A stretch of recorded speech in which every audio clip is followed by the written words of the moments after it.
It is July and we are already halfway through the year and almost halfway through the F1 season. Can you believe that?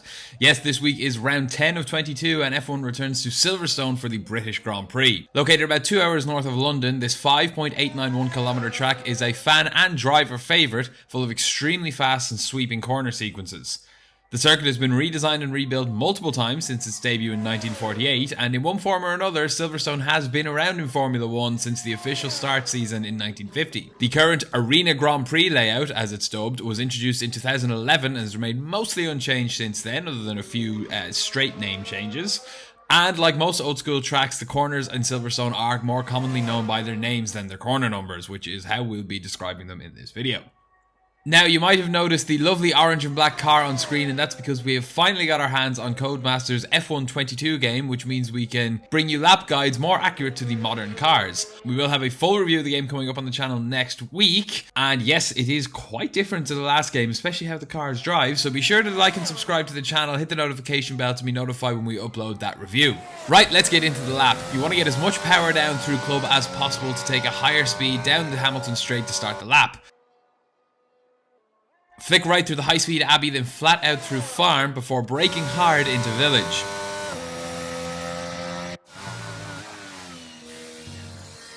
Pull right to open up the tight left of the loop and straighten up to get power down early.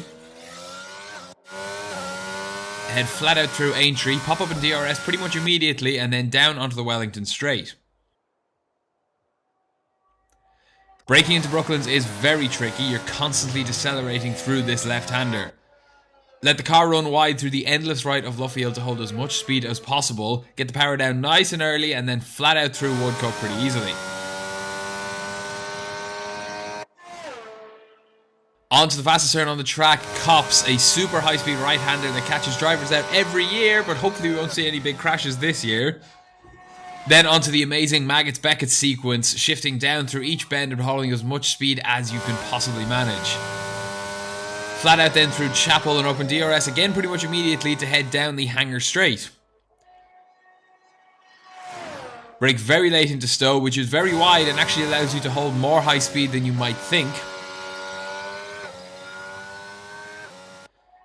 Brake hard again into Vale, sacrifice the entry a little bit to position the car a bit better to get power down nice and early and head flat out through Club again to cross the line. And there we have it, that is a lap of Silverstone ahead of the British Grand Prix. But who is your money on this weekend? Do you think Hamilton can overcome the bouncing and pull out that few extra tenths for home advantage that Martin Brundle is always talking about to win here for a 9th time? Or are we going to get something a little bit more boring and see Max make it 6 wins in 7 races? Yeah, he really is in good form at the moment. Or will Charles Leclerc finally get back on the top step to make good on all of his pole position prowess lately? Maybe none of this. Maybe we'll get a surprise and see George Russell claim his very first victory on home soil. It's anyone's guess, but tell us your predictions in the comments section down below. Don't forget to like and subscribe if you enjoyed this video. Subscribe to the Everything F1 podcast wherever you get your podcasts. Links to that and all of our socials are down below. I've been Seán, thanks as always for watching, and do enjoy the British Grand Prix.